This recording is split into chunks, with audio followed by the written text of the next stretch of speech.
So, good morning guys. Ang gagawin muna natin ngayon is 36 to 40 naman na. So, 5 items for now.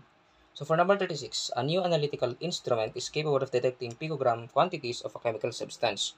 How many times more capable is the instrument than one that can detect nanogram quantities of the same chemical?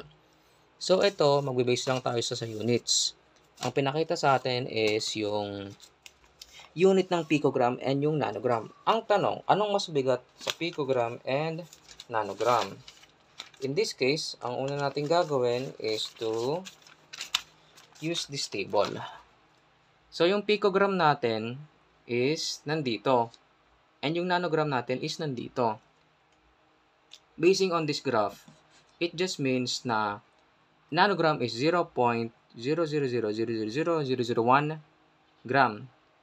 Parang about 100, wait lang. 100 million times lesser siya ng G. So, kailangan niya munang magkaroon ng 1 million nanograms, ay 100 million nanograms para lang sa isang gram. Tapos yung picogram naman, kailangan mo ng 100 billion naman ng picogram.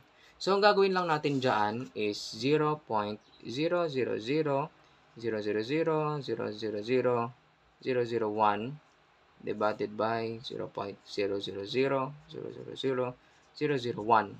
This is the picogram and this is the nanogram. Hanapin lang natin kung ilan yung difference nilang dalawa. So, that will be 0.123, 123, 123, 121 divided by 0.123, 123, 121. So, that, yung difference, yung sagot dito is 0.001 yung sagot mo. That just means na yung difference nilang dalawa is that yung kan nito, kung nag-weigh ka kasi ng isang picogram, it means it is 1,000 times kasi 0.01 kung gagawin mong yung kanyan, wait lang. 1 divided by 0.001, ang sagot niya is 1,000. So, yung kwan na to, ipakita ko lang sa illustration kasi mahirap siyang kwan. Sorry, medyo nauutal. So, meron tayong dalawang weighing scale. This weighing scale can detect ng 1 picogram. Tapos ito, yung limit niya lang is 1 nanogram. For reference, 1 nanogram can be this big. Tapos, ito kasi, yung picogram, 1,000 times lesser than nanogram. So, parang balit lang yan na butil. Kailangan mo ng 1,000 na picogram para lang magkaroon ka ng 1 nanogram. Ganon kalakas yung weighing scale na to. So, yung difference nila is 1,000, di ba? That means, this scale is 1,000 times more powerful or 1,000 times more capable of detecting a substance. Yun lang, yun yung sagot niya. 1,000. 1,000 times. Pwede rin naman na ganito para mas madaling intindihan. Para mas familiar tayo. 1 gram kumpara sa 1 kilogram. Yung weighing scale na to, ang kaya niya lang madetect is 1 kilogram. So, ibig sabihin lang niya, yung madetect niya lang is 1 kilogram, 2 kilogram, 3 kilogram. Hindi niya maka-weigh yung 1.5, 1.6, ganon.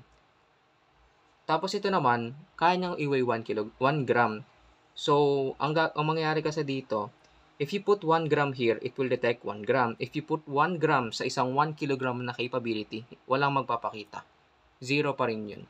Yun yung ibig sabihin dito sa number 36. So, we move on to number 37. The rate of a drug delivered to the skin by fentanyl transdermal patches is directly proportional to the dimension of the patch.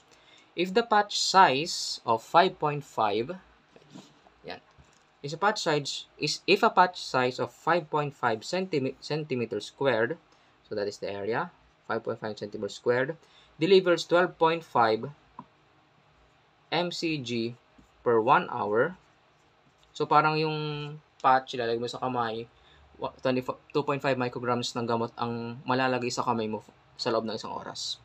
Calculate the delivery rate of drug expected from 33 cm squared patch. So, kung meron naman tayong patch na 33 cm squared, yun yung area niya. Ay, mas malaki yan kasi 33 siya, tapos ito 5 lang. So, parang ganyan siya. Ilan naman yung magagawa niya na per hour? So, in this case, gagawin lang natin ang ratio and proportion. So, that will be 12.5 microgram ang nadi-deliver ng 5.5 cm squared. Tapos, yung 1 hour, constant na sa dalawa yan, hindi natin focus yung time ngayon, so hindi natin siya gagamitin sa ratio and proportion. So, ilang microgram naman to sa 33 cm squared?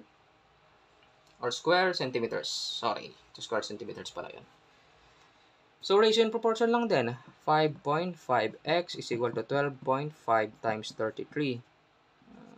Divided by 5.5. Divided by 5.5. Makakancel to. So, mawawala na yan. X is equal to 12.5 times 33 divided by 5.5. Our answer will be 12.5 times 33 divided by 5.5. 75. That means 75 micrograms ng gamot ang madi-deliver ng 33 square centimeter ng isang patch.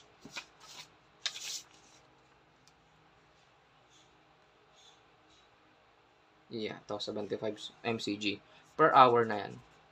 75 mcg per hour. Next, number 38. Dapat na lang. If an albuterol inhaler contains 18 mg of albuterol, how many inhalation doses can be delivered if each inhalation dose contains 90 microgram? So, ang given natin, 18 milligrams ng albuterol sa isang container. Tapos, meron tayong inhalation na 90 microgram. If each inhalation contains 90 microgram.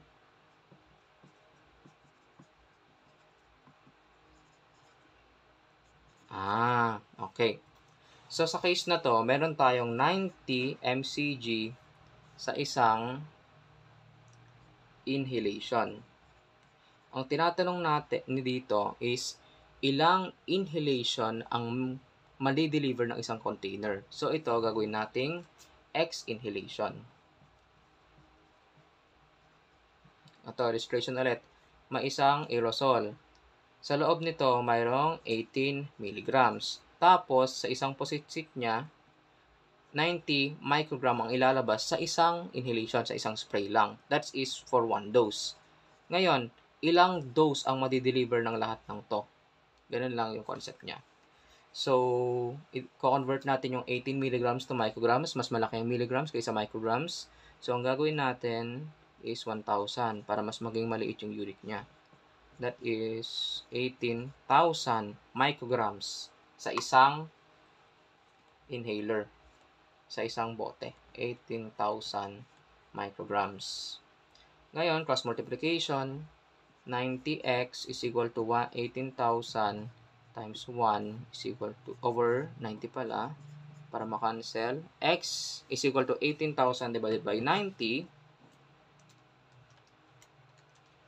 200 inhalations. So, 200 inhalations yung sagot niyan. So, para sa illustration, ganito lang din yan.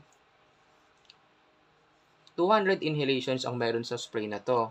Sa isang spray mo, one dose, meron kang 90 mcg. Tapos ito naman, sa loob niya, meron kang 18,000 mcg. That just means na 90, kung isang dose is 90, kailangan mong 200 times pusitsitin hanggang maubos yung contents nung spray mo. Now for number 39. Acetaminophen Acetaminophen in amounts greater than 4 grams per day has been associated with liver toxicity. So, kung ang acetaminophen mo, nag-take ka ng greater than 4 grams per day, magkakaroon ka ng toxicity. What is the maximum number of 500 mg tablets of acetaminophen that a person may take daily and not reach the toxic levels? So, ang tanong, ilang tablet ang nasa loob ng 4 grams? So, that will be 4 grams X tablets. Pero, sa isang tablet, meron kang 500 milligrams. So, ang gagawin mo na is ko-convert mo muna yung grams into milligrams. Mas malaki ang grams kaysa milligrams kaya 1,000. So, magiging 4,000 siya. 4,000 milligrams. Milligrams and milligrams, ang kailangan mo ng cross multiplication, x is equal to 500x is equal to 4,000 divided by 500 para makancel. Cancel, magiging x na lang to. Ang sagot natin is 4,000 divided by 500. That will be 8 tablets. Yun ang sagot mo. 8 tablets ang pwede mong i-take sa isang araw at hindi ka magkakaroon ng toxicity. I-repeat ko ang sinabi dito is greater than 4 grams or 4,000 milligrams. Kung nag-exceed ka na ng 4,000 milligrams, dun ka na magkakaroon ng toxicity. Dun ka na malalason. So, number 40. A lung tumor measuring 2.1 centimeters was detected in the patient. So, may isang tumor. 2.1 cm yung size niya. What are the equivalent dimensions in millimeters and inches? So, millimeters, ito naman inches. I-convert lang natin yung 2.1 cm into millimeter. Ano yung ilang millimeter para makagawa ng isang centimeter? So, it has been indicated na kailangan mo ng 10 millimeter. So, 1, 2, 3, 4, 5, 6, 7, 8, 9, 10. That is 10 millimeter para lang sa isang centimeter. So, ang gagawin natin is times 10 lang natin siya.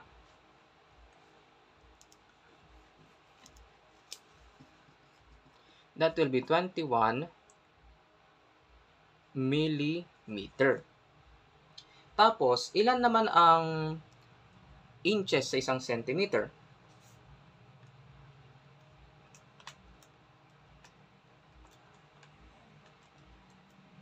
Wait lang 2.1 centimeters into inches.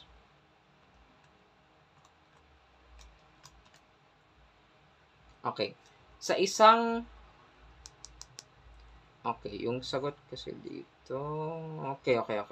Gets na. Okay. Sa isang inch, meron kang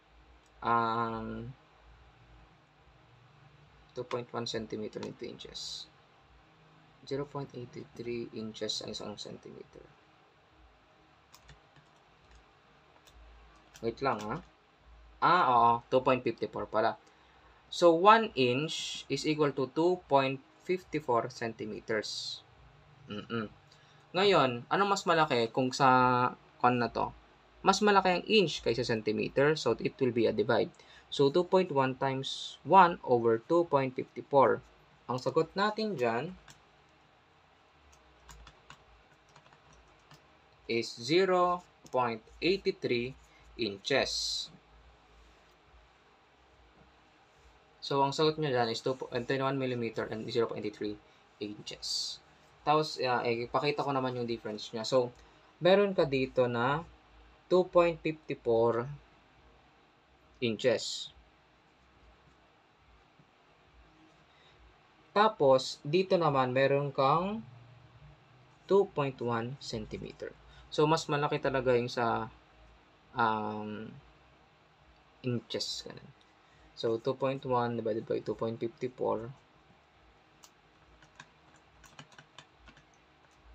0.83 inches lang siya.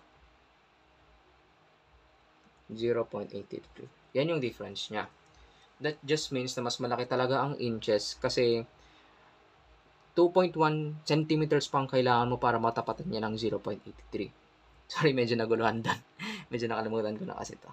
So, yun lang. Ang sagot mo doon is 0.3 inches. 2.1 centimeter into inches. And to show it further, kung meron kang 1 inch dito, kailangan mo ng 2.54 centimeters. Yan yung conversion niya. Kung meron kang 2 inches, i-times 2 mo lang din yung 2.54, parang ganun. So, mas malaki talaga ang 1 inch kaysa sa 2.50 po, kaysa sa 1 centimeter. Kasi kung 1 centimeter yan, 2.54 po to, hindi pa niya nakalahati, baka ganyan lang yung 1 centimeter. So, mas malaki talagang 1 inch kaysa sa 1 centimeter. So, that's for 36 to 40. And I'll try to video the 10 remaining problem solvings para mas magets nyo. Yun lang.